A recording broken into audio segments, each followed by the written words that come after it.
Hey guys, what's up? It's me, Sarah, and welcome back to my channel. Before we get started with today's video, remember to give this video a big thumbs up, subscribe, and turn on post notifications. And without further ado, let's just dive right on in. Today's video is going to be my March reading wrap-up. I cannot believe March is over. I'm filming this on April 1st, and that is crazy to me. I have posted my April TBR, and if you're interested, that is on my channel. I cannot believe we are this far into the year. But I read some pretty good books in March, and I read some not so good books in March, so let's just get started. The first book I read was The Right Move by Liz Ford, and this is a basketball romance. It is the second book in the Windy City series by Liz Ford. I know everyone loves this book. I did not read book one. I just dived right into this one because it was a good price on Amazon, and they are interconnected standalones. You can read them in any order you want. And everyone was talking about this one, how it was their favorite, a lot of people's favorite book of last year. So I read it. I gave it 3.5 stars. It was not a bad book by any means. It just didn't live up to all the hype for me, which I really was disappointed by because I really wanted to love it, but it just was not for me. I still recommend it though because a lot of people do love it, and I did like it. It just wasn't as wow as I had hoped it would be. The next book I read is Right Man, Right Time by Megan Quinn. This is a hockey romance. I believe this is part of the series. I read this out of order. I believe this is like book 3. I really enjoyed this. This is my first novel from Megan Quinn and my second book from her.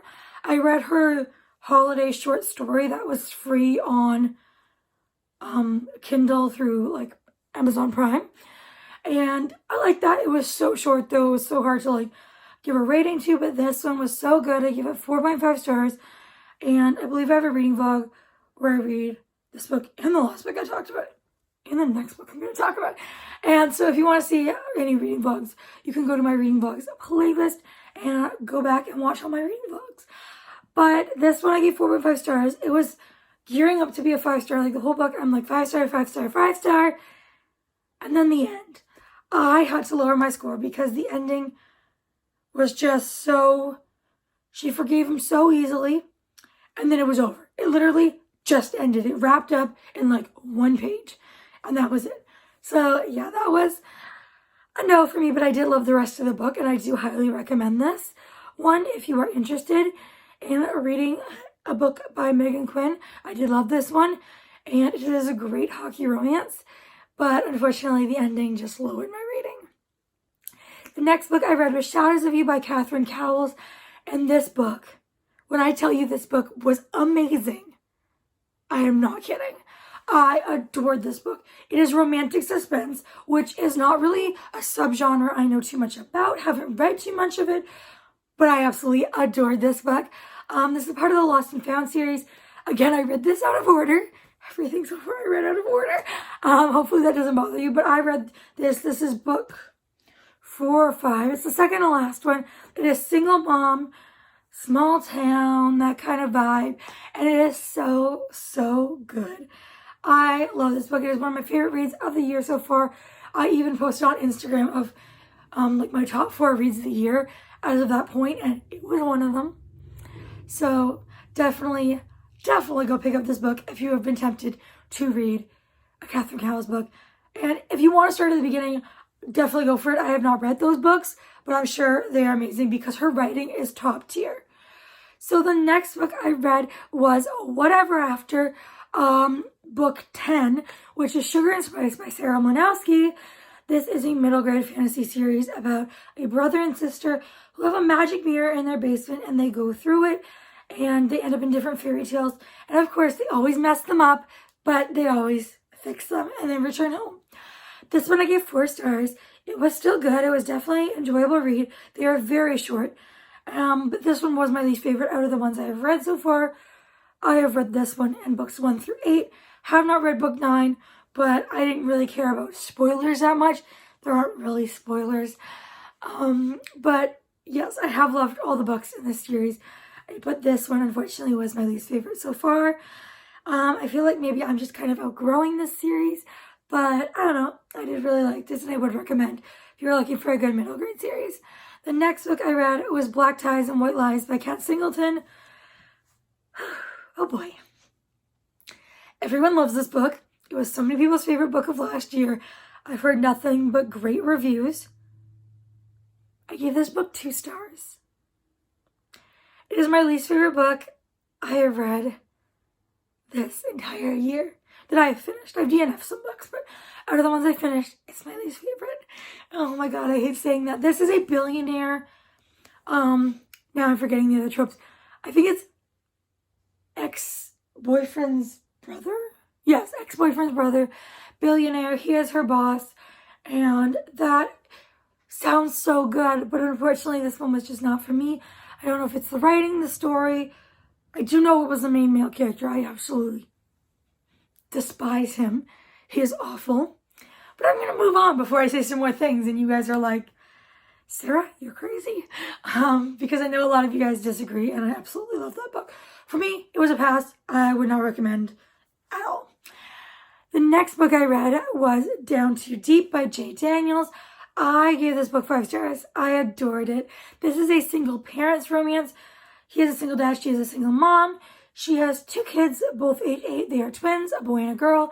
He has a 2-year-old daughter, and she sees him struggling, so she offers to babysit his daughter, and of course they become like a little family, and it is the sweetest. I give this book 5 stars.